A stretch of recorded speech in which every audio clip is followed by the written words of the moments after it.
Herkese salam. Musiqi nəzəriyyəsi fənnindən dərslərimizdə qaldığımız yerdən davam edirik. Bugünkü dərsimiz pentatonikalarda olacaqdır. Başlayaq dərsə. Pianoda göstərəcəm birazdan quruluşlarını.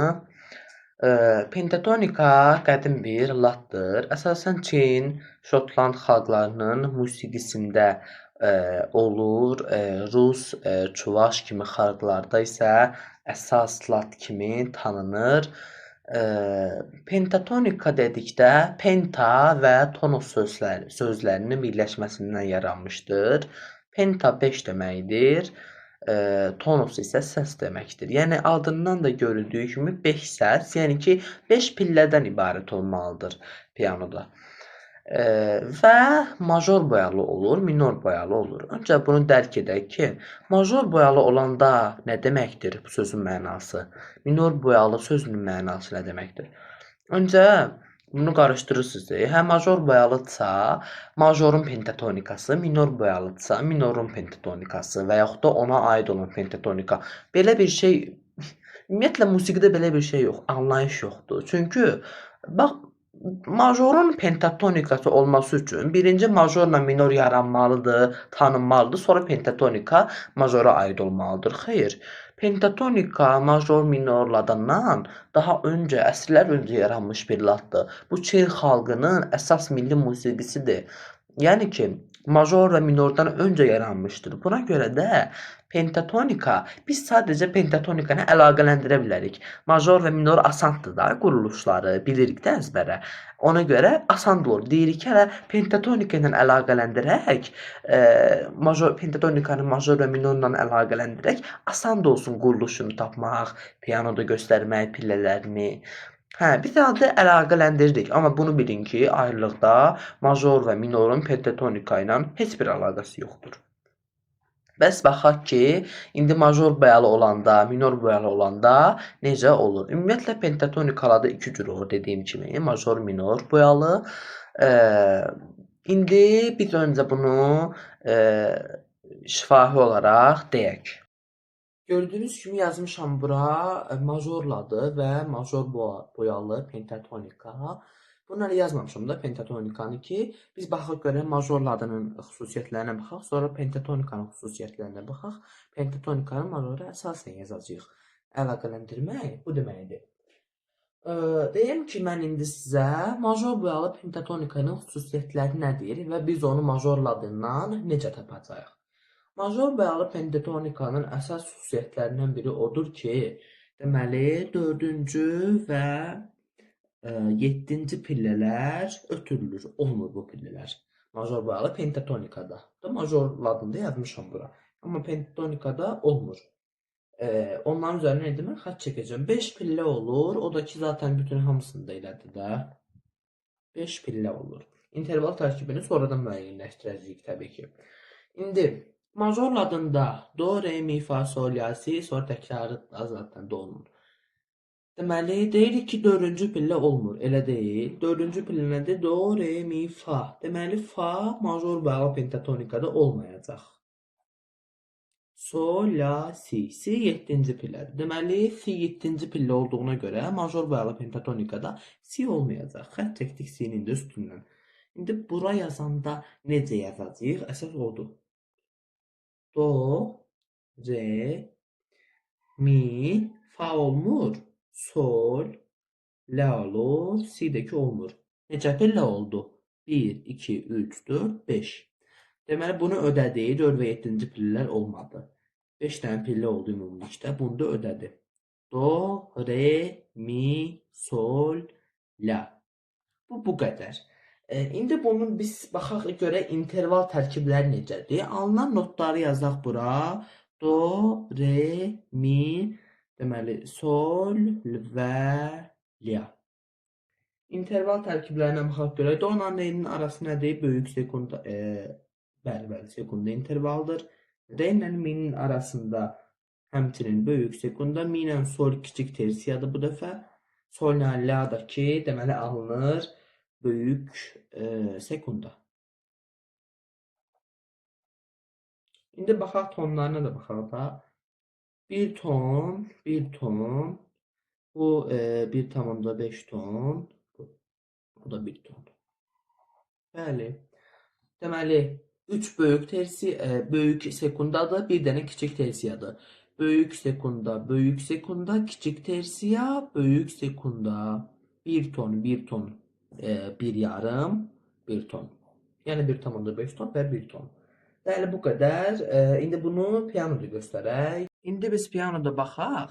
Öncə major boyalı, majorun özünə baxaq, majorun adına. Sonra da major boyalı pentatonikaya baxaq. Majoru zaten bilirik də. Do, re, mi, fa, sol, la, si. Bu yəni klassik. İndi major boyalı pentatonikaya baxaq. Major boyalı pentatonikada nə dedik biz? 4-cü və deməli 7-ci pillə ötürülür. Do, re, mi, fa. Fa 4-cü pillədə ötürürük. Yəni ki, do, re, mi. Fa'dan sonra gələni çalırıq. Yəni solu çalırıq. La, si. Si 7-ci pillədir. Si'ni ötürürük buradan. Yəni si'ni çalmırıq. Hələ do, re, mi, sol, la. 5 dənə. 1, 2, 3, 4, 5. 5 dənə oldu. Bu da elə pentatonikanın, major boyalı pentatonikanın quruluşudur. Burada yazmışam minorla adını, la minorda. La minorda yazmamın səbəbi odur ki, işarəsizdir də. İndidən çaşdırmayayım sizi işarələrlə. İşarəsiz qalmamız la minor, la minorda yazmışam. La, si, do, re, mi, fa, sol, la təkrarı gələcək zaten. Ehtiyac yoxdur. İndi minor boyalı pentatonikanı özümüz müəyyənləşdirib buraya yazacağıq. Baxın, bu dəfə majorda, major boyalı pentatonikada dedik ki, 4-cü, 7-ci pilləni ötürürük. 5 pillə olur ümumilikdə. Burada isə ötürəcəyik. Deməli, 2-ci və 6-cı pillələr ötürülür. Ümumilikdə həmişəki kimi 5 pillə olacaq. Yəni bu dəyişməz bir qaydadır. Bu heç. 2 və 6-cı pilləni ötürək indi burada. Baxaq görək də. La, si. Si 2-ci pilləyə düşmür. 2-ci. Getdi.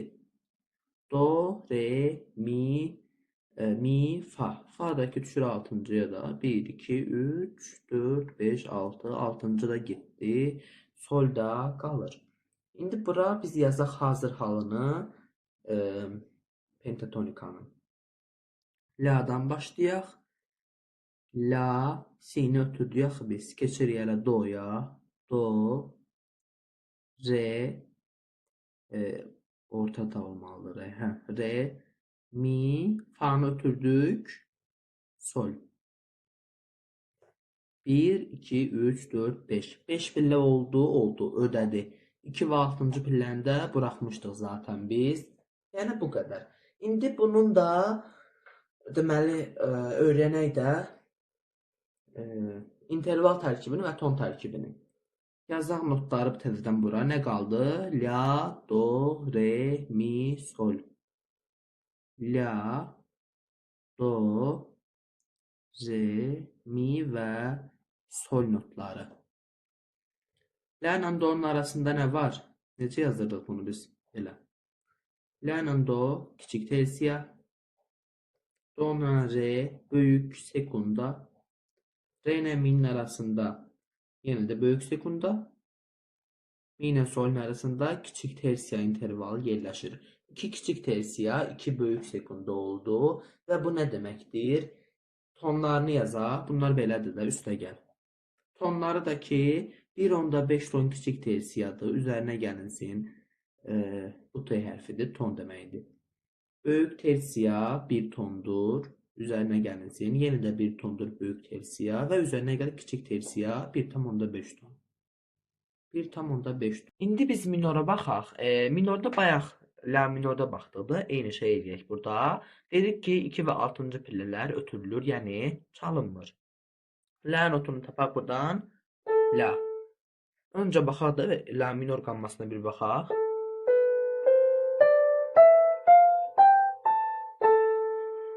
La'dır da, yəni la minor la'dır. Deməli burada nə deyirik indi? Təzədən indi biz pentatonikasına baxaq. La, ikinci pillə ötürülür. Yəni ikinci pillə nədir? Si'dir də. Si'ni çalmırıq. Si'ni ötürürük bu dəfə. Si getdi. Si'dən sonra do, re, mi, fa gəlir sonra. Fa, amma 6-cı pillədə. 6-cı pilləyə ötürdüyümüzə görə solu çalırıq. 1, 2, 3, 4, 5. 5 dənə oldu. Pentatonikamız quruldu. Əlavələrimizi də eləyək. Gördünüz ki, pentatonikanın birində bir dənə kiçik tersiya, 3 dənə böyük sekunda oldu. Digərində isə 2 dənə kiçik tersiya, 2 dənə də böyük sekunda oldu. Burada əsas məqam ondan ibarətdir ki, 2də 1 ton yoxdur bu pentatonikalarında. Yəni ki, kiçik sekunda intervalı yoxdur. Burada əsas məqamlardan biri də budur. Yəni heç vaxt ola bilməz. Səsdə kiçik sekunda ola bilməz. Və rus, başqırt xalqlarının musiqisində əsas yeri tutur, xalq mahnılarında. Çin, Vyetnam, Koreya musiqisində həmçinin əsas lat kimi tanınır. Və bir də qeyd edim ki, işarə ola bilməz, mümkün deyil. Bekar işarəsinin olmağı mümkün deyil. Çünki bekar olmağı üçün bekarın vəzifəsi nədir? Əvvəl gələn diyez və bemolu ləğv edir. O vaxt pentatonika yaranan vaxtı, major və minor ladı yaranmamışdan da öncə. O vaxt diyezlə bemol var idi ki, onları ləğv edən bekar işarəsi də olsun. Hərdən ola bilir ki, istisna hallarda heç diyezlə bemol da olmur. Amma istisna hallar ola bilir ki, pentatonikada da diyezdən, bemoldan olsun, istifadə olunsun. Ancaq heç vaxt bekar işarəsi ola bilməz. Dərsimiz bu qədər. Ümid edirəm dərsi bəyəndiniz. Əgər bəyəndinizsə kanalıma abunə olmağı, videoya like atmağı və bildirişləri açıq saxlamağı unutmayın. Suallarınız olarsa şərhlərə yazarsınız. Hələlik sağ olun.